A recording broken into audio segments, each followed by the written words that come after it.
ಅವ್ರಿಗೆ ಸಿಗ್ತಾ ಇಲ್ಲ, ಸಿಕ್ಕಿಲ್ಲ.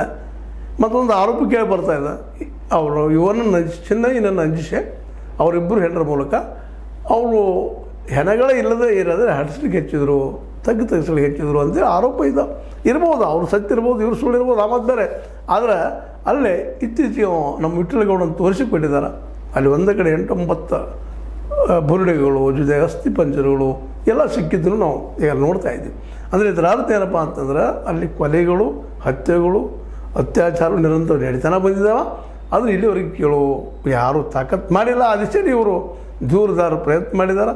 ಅದಕ್ಕಾಗಿ ಅವರನ್ನು ಇವತ್ತು ಬರಿಬಿಸಿ ಮಾಡುವಂಥ ಪ್ರಯತ್ನ ಇವರು ನಡೀತಾ ಇದೆ ಅಂತ ಈಗ ಮೇಲ್ನೋಟಕ್ಕೆ ಅನಿಸ್ತದೆ.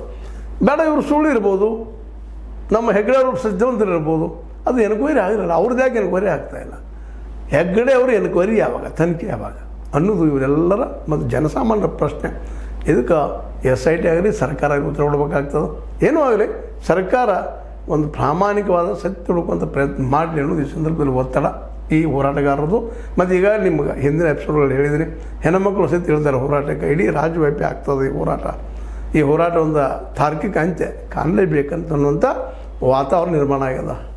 ಇದು ಇಲ್ಲಿವರೆಗಿನ ಬೆಳವಣಿಗೆ. ಇನ್ನು ಮುಂದಿನ ಮತ್ತೆ ನಾಳೆ ನೋಡೋಣ ಏನಾಗ್ತದೆ. ದಿನ ಒಂದು ಮಾಡಿ ನಿಮ್ಮ ಜೊತೆಗೆ ಈ ಹೆಗ್ಗಡೆಯವರ ಕೇಸನ್ರಿ ಅಥವಾ ಇವರು 4 ಜನರ ಕೇಸನ್ರಿ, ಇದರಲ್ಲಿ ಯಾರು ತಪ್ಪಿತಸ್ಥರು ಅದು ಸತ್ಯ ಹೊರಗೆ ಬರಲಿ.